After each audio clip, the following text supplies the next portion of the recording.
Assalamualaikum warahmatullahi wabarakatuh. Alhamdulillahirabbil alamin wassalatu wassalamu ala asyrafil anbiya wal mursalin. Wa ba'du. Rabbi zidni ilma warzuqni fahma. Rabbi ishrah li sadri wa yassir li amri wahlul 'uqdatam min lisani yafqahu qawli.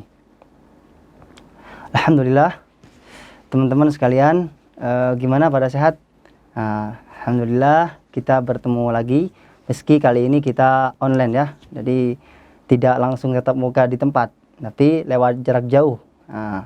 Karena kebetulan sekarang lagi ada sesuatu lah pokoknya itu. Jadi mohon untuk saya kirimkan itu filenya. Jadi sebelum kita masuk ke tema, masuk ke tahsin, tolong dibuka dulu filenya yang saya kirimkan via grup ya. Oke, dibuka dulu semuanya. Nah, sekarang sebelum mulai kita doa dulu ya. Doa dulu semoga kita benar-benar dijauhkan oleh Allah Subhanahu wa taala dari wabah yang tengah berkembang saat ini. Oke. Bismillahirrahmanirrahim. Allahumma inna na'udzubika minal barasi wal jununi wal juzami wa kuruna wa min sayyi'il asqam. Bi fadlika wa nurika wa jabarutika ya akramal akramin wa ya arhamar rahimin. Amin. Bi fadlika ya. Amin ya rabbal alamin. Oke, selanjutnya sekarang huruf ba. Kemarin kita sudah pelajarin, sudah perbaikin huruf hamzah dan berikutnya juga alif. Nah, saat ini kita masuk ke huruf ba. Tapi sebelumnya, sebelum masuk ke huruf ba, saya harapkan semuanya sudah bisa, sudah latihan tentang atau terkait huruf hamzah dan alif kemarin yang kita perbaikin bersama-sama. Karena itu sebelum masuk ke tema, saya akan mengulang yang kemarin, bahwasanya yang perlu diperhatikan adalah dua di antara yang kita akan dapatkan dari tahsin ini. Yang pertama yaitu teori, yang kedua adalah praktek. Jadi dua-duanya harus sejalan. Karena memang yang kita ketahui, praktek itu atau bunyi adalah asasnya, tapi teori hanya sekedar penghias. Kalaupun seandainya kita benar-benar sudah pas di bunyinya, di prakteknya, teori juga nggak apa-apa, nggak perlu. Jadi bunyi udah pas, udah asik, udah mantap, udah nyambung, maka teori juga tidak ada apa-apanya gitu. Tapi ingat, teori juga sekedar adalah sebagai penghias. Jadi misalnya gini, antum semuanya makan. Nah, misalnya makan itu kalau lapar langsung makan kan? Makan pakai apa? Pakai tangan. Kalaupun nggak diajarkan, orang makan asal masuk ke mulut bisa nggak? Pasti bisa. Tapi karena pakai teori, gimana teorinya? Cuci tangan dulu, ambil piringnya dan pakai tangan kanan, baca bismillah. Nah, itulah penghiasnya. Kalaupun nanti antum pakai mulut langsung wak gitu. Jadi ada makanan di depan langsung pakai mulutnya. Bisa saja, silahkan. Cuman kan nggak enak dilihatnya. Persis seperti huruf-huruf itu juga. Nah, penghiasnya adalah teori. Jadi teori adalah ngambil dari bunyi-bunyinya itu. Ngambil dari bunyi yang bersandar kepada Rasulullah SAW. Contoh lain, misalnya antum ke masjid misalnya, tapi pakai celana pendek. Enak nggak? Nah, nggak enak. Tapi kalau misalnya boleh, silahkan boleh. Ada kebolehannya di situ. Tetapi kalau misalnya antum misalnya ke pasar pakai gamis juga gak enak dilihatnya. Nah, pakai sesuai dengan tempatnya. Itulah adalah teori yang menempati bunyinya. Nah, di bunyi yang dulu yang kita perbaikin, teori juga akan ikut. Nah, seperti itu. Oke. Sekarang kita huruf ba. Huruf ba, huruf ba. Tapi perlu diingat, huruf ba itu susunan kedua ya. Kalau dari huruf hijaiyah kita ketahui huruf alif pertama, huruf ba. Nah, tapi ini adalah upgrade, sebuah huruf terupdate yang kita ketahui saat ini. Karena sebelumnya bukan seperti itu. Sebelumnya itu adalah susunannya terkumpul dalam kalimat abjad, hawas, huti, kalam, naso', fadok, rosat. Nah, huruf alif, ba, huruf jim langsung. Nah, tapi yang kita kenal sekarang kan huruf alif, huruf ba, huruf ta, dan selanjutnya. Alif, ba, ta, sa, jim, ha, kho. Nah, itu sebenarnya adalah diperbaharui atau diprakarsai oleh seorang ulama besar Al-Quran, yaitu Khalil bin Ahmad Al-Farahidi. Nah, dari situlah menjadi huruf-huruf yang kita kenal sekarang ini, yaitu berdekatan. Misalnya huruf ba, ta, sa itu kan berdekatan hurufnya. Jim, ha, kho sama kan? Modelnya sama. Dal, zal sama. Ro, zai dan seterusnya. Tapi sebelumnya bukan seperti itu. Maka kita ngambil yang mudah saja, ngambil urutan yang saat ini kita kenal, yaitu huruf hijaiyah yang sudah diperbaharui, yaitu huruf ba. Kenapa benar-benar kita harus benar dari huruf per huruf? Nggak langsung tahsin, satu ayat, satu kalimat. Enggak. Kenapa harus satu huruf? Nah, karena sifatnya Al-Quran itu dua sifatnya. Pertama, bacaan Al-Quran itu adalah sifatnya talaki. Kalau antum salah satu huruf, maka satu misalnya huruf ta yang salah, huruf ba yang salah, maka berapa huruf di Al-Quran yang ada yang antum salah terus? Gak mungkin kan cuma dua huruf di Al-Quran, huruf ba. Jadi huruf ba dari awal sampai alif lam mim sampai an-nas, antum salah semua huruf ba-nya. Atau huruf ain misalnya salah terus. Ada berapa huruf ain di Al-Quran?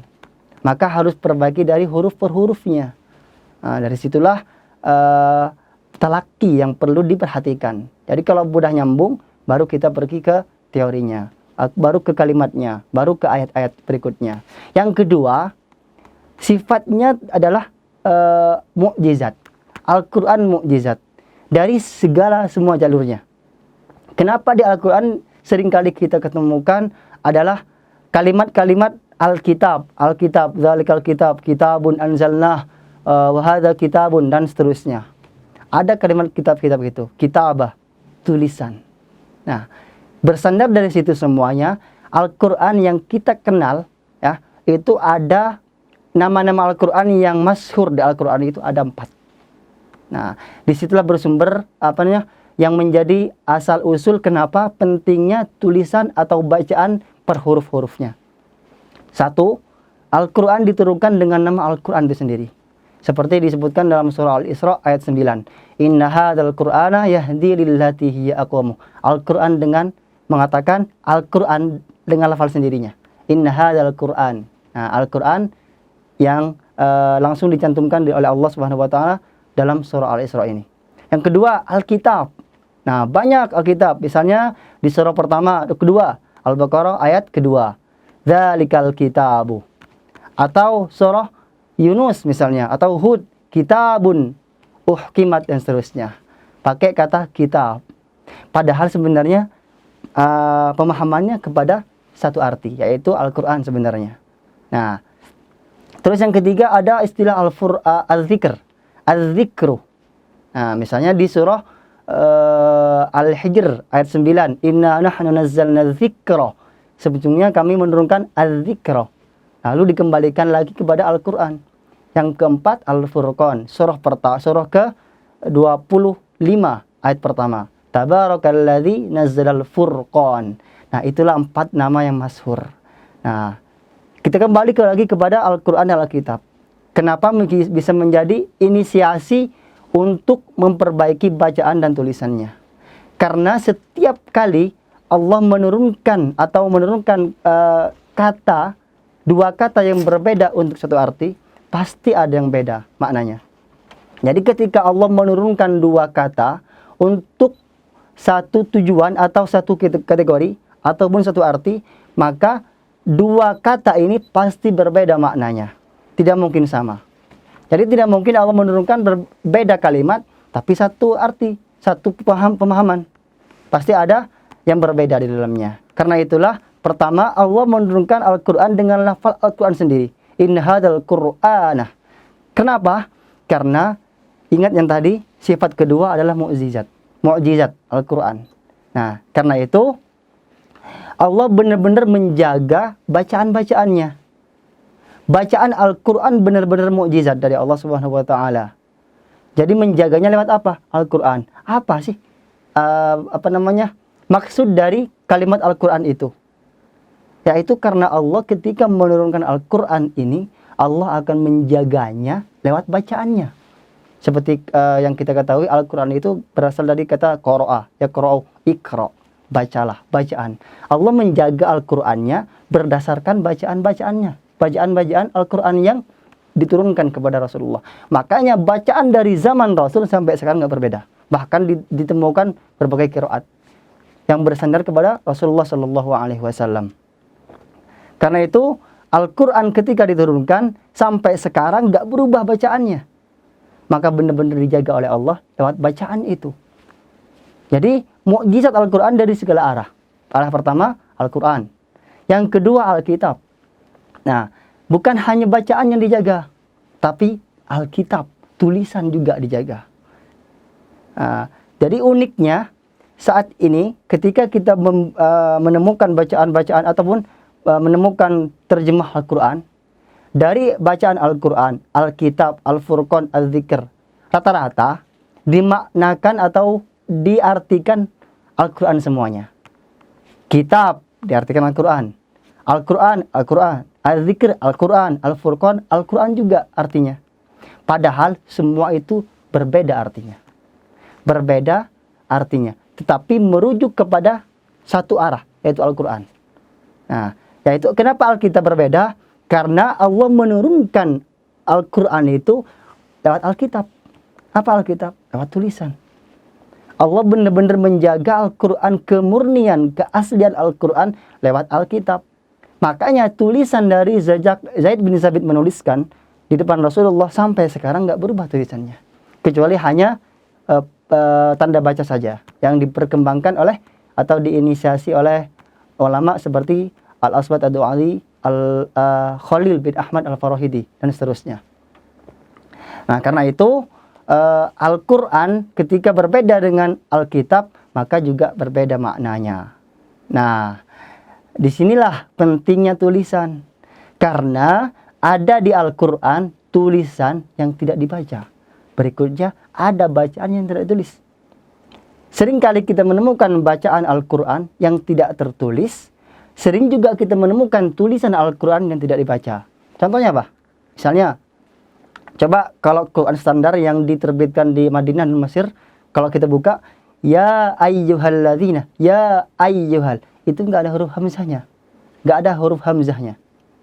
Nah, tapi dibaca A, ya ayyuhal. Kalau perhatikan hanya huruf ya panjang, udah langsung ya lagi. Ya, tapi dibacanya ya ayyuhalladzina, padahal tidak ada huruf hamzahnya. Bacaan tidak tertulis.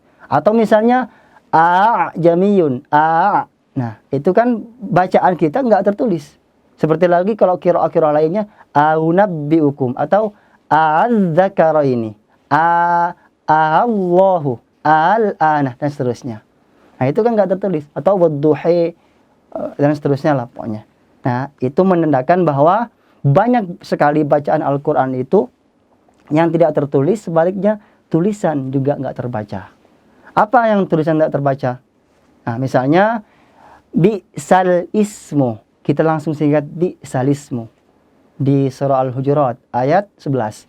Bi'sal ismu, kita baca langsung bi'sal ismu, padahal tulisnya bi'sal ismu. Nah, atau misalnya kola, ada kola, terus setelahnya ada alhamdu, dibaca kolal hamdu, nggak dibaca matnya. Harusnya kan kola alhamdu, tapi karena kita bersandar kepada bacaan, maka nggak dibaca menjadi kola, tapi kolal hamdu. Hilang tulisannya, nggak terbaca. Karena sangat berkaitan erat antara Al-Quran sama Alkitab. Al-Quran dijaga melewati bacaannya, Alkitab, Al-Quran ketika turun dijaga terus sampai sekarang nggak berubah tulisannya. Makanya tetap kita bersandar kepada Al-Quran standar, yaitu yang diterbitkan oleh Madinah dan Mesir. Itulah Al-Quran standar yang tidak pernah ada perubahannya. Nah, jadi wakofnya tetap tulisan, gaya tulisannya, tentang huruf-hurufnya nggak ada tambahan. Misal huruf Al-Kitabu, kalau yang imla'i yang kita ketahui Al-Kitabu itu ada alifnya. Al-Kita, alifnya ada. Tapi yang sebenarnya nggak ada. Al-Kitabu langsung. Tapi ada panjang di situ. Nah, itulah Al-Quran berbeda dengan tulisan Arab. Bacaan Al-Quran juga beda dengan bacaan Arab. Maka banyak yang mengatakan Al-Quran bukan bahasa Arab, tapi bahasa Al-Quran. Berbeda dengan bahasa Arab yang ada di masyarakat orang Arab di situ. Makanya berbeda. Nah, dari situlah muncul huruf per hurufnya. Kita harus perbaiki huruf per hurufnya. Bagaimana mungkin kita bisa memperbaiki seluruhnya kalau huruf-hurufnya kita nggak bisa? Bagaimana mungkin kita harus benar semua ayat-ayat itu, tapi sementara ada huruf-huruf atau ada 3 huruf misalnya yang keliru. Ada 3 huruf yang kita tidak bisa memperbaikinya. Maka seluruhnya akan salah. Nah, oke. Selanjutnya kita langsung ke huruf ba ya. Ingat yang tadi huruf ba itu adalah susunan kedua menurut huruf hijaiyah. Oke. Seperti yang kita sudah ketahui, ada 3 hal yang perlu kita perhatikan dalam sebuah huruf, yaitu makhraj, sifat, karakter. Nah, itu sudah harus diulang-ulang. Makhraj, sifat, karakter. Apa itu makhraj? Antum udah tahu sendiri. Apa itu sifat? Juga antum udah tahu. Karakter juga udah tahu. Jadi makhraj huruf ba di mana kira-kira? Itu di mana? Di lis syafataini, 2 bibir. Nah, ada makhraj huruf kedua bibir. Makhraj mengatakan harus kedua bibir. Nah, harus ada di 2 bibir atau memang di 2 bibir. Jadi antum mengucapkan huruf ba itu benar-benar sudah di 2 bibir atau harus? Nah, itu antum harus jawab sendiri. Kira-kira antum harus mengikuti teori atau teori yang ikut antum. Nah, ketika mengucapkan huruf ba, di mana huruf ba? Tapi unik, gak mungkin ketika kita mengucapkan huruf ba itu di luar 2 bibir. Mungkin gak huruf ba diucapkan tenggorokan? Gak mungkin. Pasti di 2 bibir. Disitulah yang menjadi asas dari sebuah huruf, yaitu bunyi. Nah, ingat makhrajnya 2 bibir. Terus sifatnya, misalnya sifatnya itu ada 6. Kita langsung ke itu, lihat ada jahr, tertahan nafasnya, syiddah, tertahan suaranya, istifal, rendah lidahnya, atau infitah, terbuka oleh tengah lidahnya, idlak, dekat dengan tempat keluar, dan yang terakhir adalah sifat yang spesial, yaitu qalqalah. Sifat spesifik untuk huruf-huruf qalqalah yaitu qalqalah, memantul. Nah, itu. Nah, yang perlu kita perhatikan ada 3 di sini, yaitu jahr, syiddah, dan qalqalah. Nah, jahr itu adalah tertahan nafasnya. Jadi mengucapkan huruf ba, mustahil ada nafas yang mengalir. Misalnya huruf ba, mengucapkan antum di sukunnya b atau b atau ab. Gak mungkin ab, gak mungkin. Nah, berikut juga suara.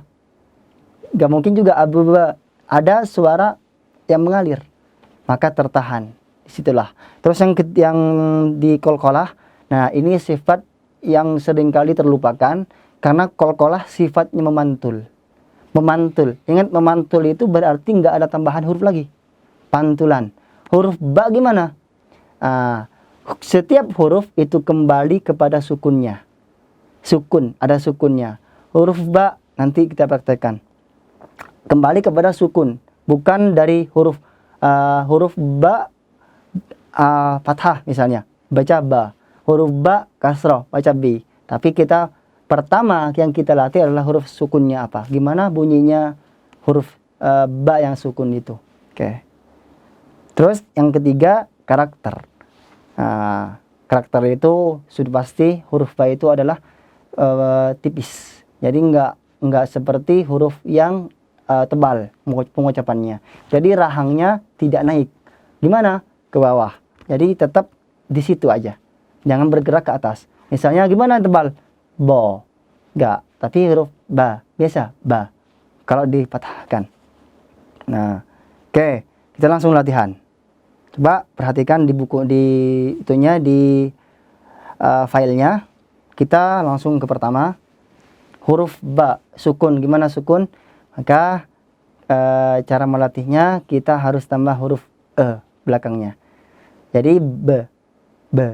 Kalau susah ya udah, kan kita biasa mengucapkan misalnya hutan belantara atau benang. Nah, be.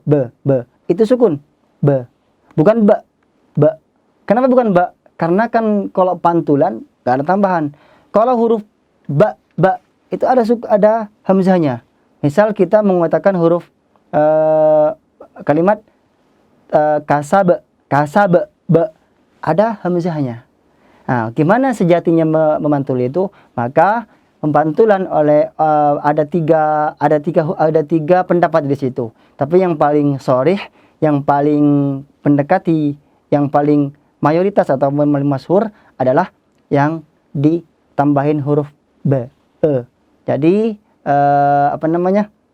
ditaklil b, bukan ba. Misalnya kita tambahin huruf a, huruf hamzah atau depannya aba, keliru, tapi ab. Jadi sukunnya tetap bersandar kepada b. Oke, coba latih sendiri b, tapi jangan panjang karena kita nggak bisa. Ya udah, kita latihannya di b dulu. Benang, belantara, apalagi berit. Be di be. Oke, itu sukunnya. Nah, oke, langsung berlanjut kepada pola berikutnya. Ab, ib, ub. Nah, yang benar, yang salah misalnya kita tambahin huruf hamzah. Yang sedang kita dengarkan atau yang sering kita dengarkan ab, ib, ub. Keliru. Kenapa? Ada huruf hamzahnya. Mantul itu nggak ada tambahan. Pantul ya udah mantul. Artinya mantul setelah kita nempel ke bibir, lepasin. Ab, dah ab. Bukan ab. Ada tekanan di sini. Ada hamzah lagi. Seperti yang antum ketahuin, hamzah itu di mana? Di pangkal. Coba antum ngucapin huruf qalqalah ba. Ab. Ada kan di sini? Ab. Ketahan di sini. Nah, tapi kalau yang mantul nggak ada huruf hamzahnya. Ab, be. Oke. Oke, langsung ab, ib, ub, be. Tapi jangan panjang. Ab, ib, ub. Keliru. Harus pendek karena hanya mantul. Ab, ib, ub, ab, ib, ub. Oke, berikutnya. Nah, itu bertasdid. Ada sukun, ada tasdidnya. Oke, maka jadi kita bandingkan atau samakan dengan ada dua huruf di situ. Yang bertasdid berarti dua huruf ba-nya. Yaitu sebanding dengan mengatakan abb. Maka mengatakanlah ab,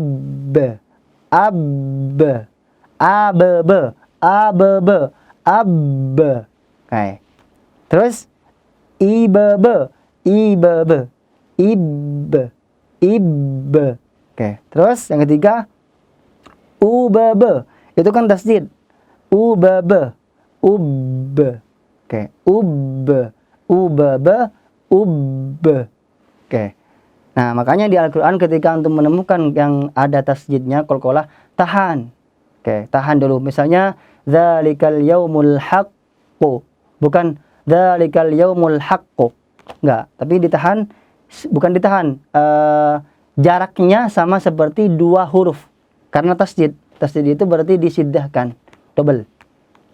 Oke, berikutnya pola ketiga. Tuba. Nah, ini yang sering ketukar atau bahasa ini babaliyut lah itu. Huruf ba ketemu sukun. Baba, keliru. Baba, masih salah. Nah, gimana?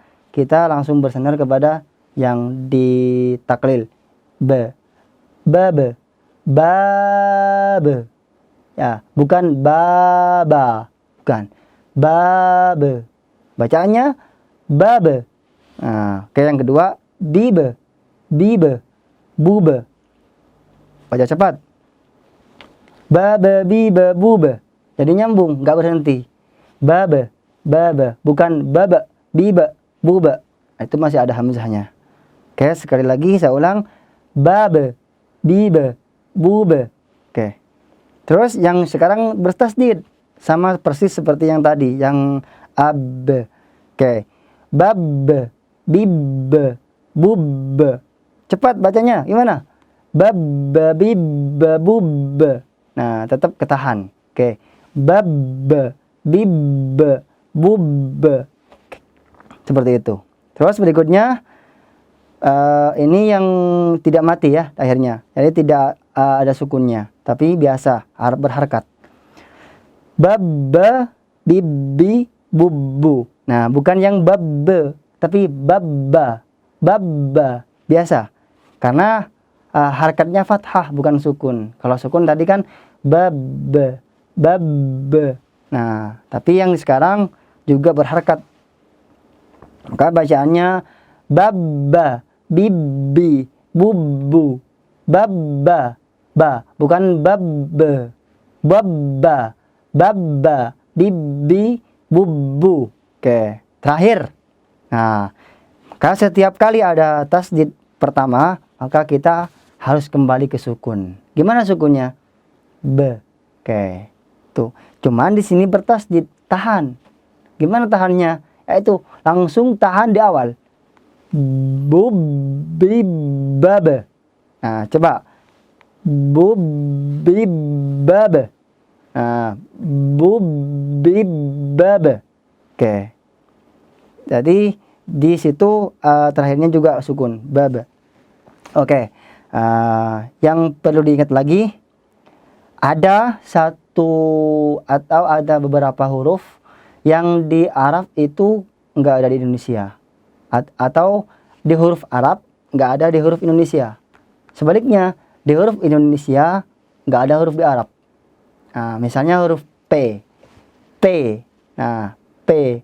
Maka ketika kita mengucapkan huruf ba, seringkali ketukar P. Maka agar tidak ketukar dengan huruf P, kita tetap menjelaskan siddahnya. Ya, misal kita mengatakan atau membaca huruf ab, maka jangan sampai hilang suaranya. Ab. Nah, jadi P kan ab. Tetap makhrajnya di dua bibir. Huruf P juga sama. P sama. Ab, huruf P. Nah, caranya jangan sampai terputus, yaitu tetap ada suara yang jelas di situnya. Ab, bukan ab, mati. Ab, bab, mati. Bab. Oke. Tahu misalnya yang berharakat. Babba, bukan babba, bab mati ke P. Bappa. Nah, babba ada suara yang jelas di situ. Oke. Nah, disitulah kenapa huruf ini huruf qalqalah itu mantul. Ya. Jadi kenapa nggak ada tambahannya? Karena mantul, karena hanya natural pantulannya. Nah, jadi misalnya antum mantulkan bola, udah sekedar mantul aja, nggak ada tambahan. Misalnya antum mantulkan bola, masa balik cuma batu? Antum lempar bola ke dinding, yang balik bolanya atau batunya? Nah, karena antum yang balik bolanya, maka situlah huruf ba-nya yang balik, yang kembali lagi. A, B. Nah, cuma karena nggak ada harakatnya, maka menjadi pantulan yang tidak sempurna atau tidak sama dengan harakat fathah misalnya, atau dhammah. Karena kalau sama jadi harakat nanti jadinya. Jadi misalnya baba, beda. Karena yang pertama baba itu harakat, ada harakat fathahnya, atau babu ada dhammahnya. Nah, kalau yang sukun hanya mantul baba.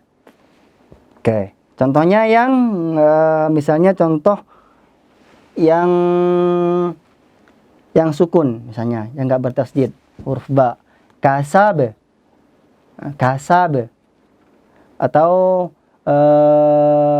sayasla naran dzata lahab, bukan dzata lahab, atau kasab, keliru, kasab, sekedarnya saja. Kasab, lahab. Oke. Contoh yang tasdid misalnya. Yang tasdid itu di awal surah banyak ya.